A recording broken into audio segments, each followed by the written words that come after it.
You know, there's something a lot of people don't think about with this 911 business, with the World Trade Center being blown up, and why it didn't make sense. It seemed like just some crazy fanatical terrorists decided that they were going to make an example of the United States, and to make their mark, they're going to blow up the tallest building in the country. Seemed very appropriate, but as you can see, there were too many questions that were left unanswered uh, after this whole thing went down. And what how should I say this? I just want to submit uh, this frame of thought to anyone who's willing to do any kind of rational, logical thinking. Here you have a building that is owned by this quote-unquote millionaire, but the building is in arrears as far as being maintained, being brought up to code and up to compliancy.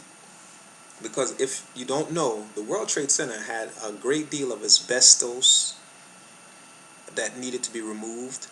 The elevators were in disrepair and malfunctioning. The building itself structurally had some areas of deterioration that needed to be restored. All in all, the owner did not have the money to do this because it was going to cost him several $1,000,000. What he did have, however, was money enough to reinsure the building several times. And you only have to pay, I think he paid maybe less than 2% of what the building was worth in insurance, but in order to yield maybe 2 or 3 times what the building is worth. Okay, but he had a dilemma.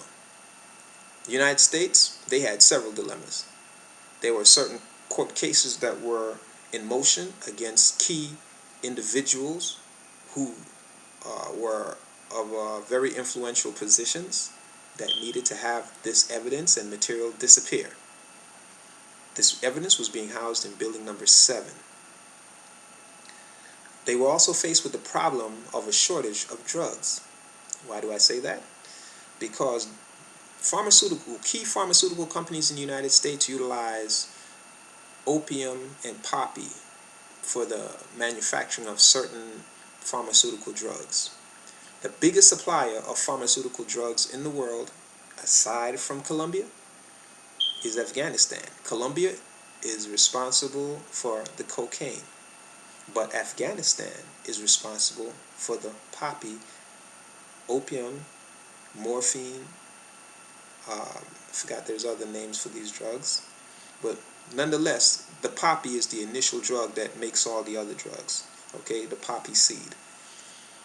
Osama bin Laden, back in the late 80s, had all the poppy fields burned down because of a disagreement with the United States government, in which they reneged on an agreement they made with him for watching the Russian-Cuban border. When this happened, many pharmaceutical companies, many politicians, and other individuals that had an investment in this poppy took a hurting, and they needed to resolve this issue as fast as possible. When the buildings went down and they blamed it on Osama bin Laden, he had to leave. The first thing that the soldiers did, they actually escorted villagers who were farmers back into the fields and protected them as they spread poppy seeds into the fields and started to grow poppy again. Now here it is, 11, 12 years later, and heroin has made a comeback. It is one of the largest, how should I say this? It's one of the largest epidemics in the world right now. In Russia and in Afghanistan, over 75% of the males between the ages of 18 and 35 are heroin addicts. In the United States, heroin is also becoming epidemic.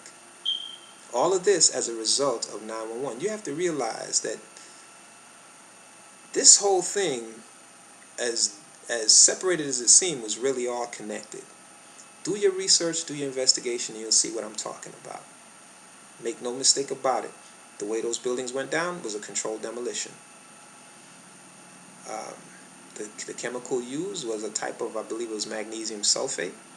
It's a type of magnesium that when it comes into contact with heat, it goes up fast.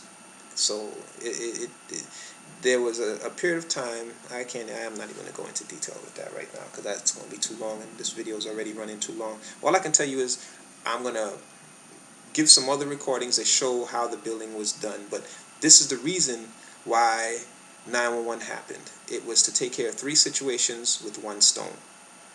The maintenance of the building, well, he couldn't pay for the maintenance, so he got free demolition. That was the offer.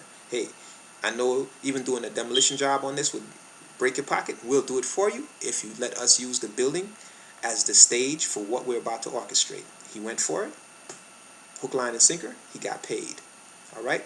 You need to know that the people that investigated the destruction of that building was called the NIS. The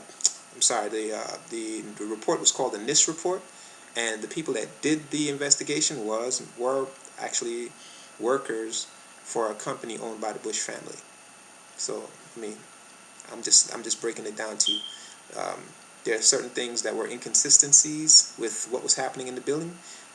Many people heard explosions prior to the plane crashing into the building, which tells you that this was synchronized and orchestrated. You guys got to wake up and see what's happening, man. Right now, we're in a eugenics program. You know what I'm saying? We've given up our rights as a result of 911, so now we're under martial law. We're being controlled. Major military troops are marching into major cities. I mean, this is something serious, man. You guys got to wake up. I'm just a regular dude, man, but I'm seeing what's happening. And if you're so intelligent and you guys have degrees and bachelors and all this other stuff you like to flaunt, maybe you need to realize maybe you aren't as educated as you think. You might have just been simply better indoctrinated, socialized. You know what I'm saying? This is Nimmer Don Zero. You guys are sleeping.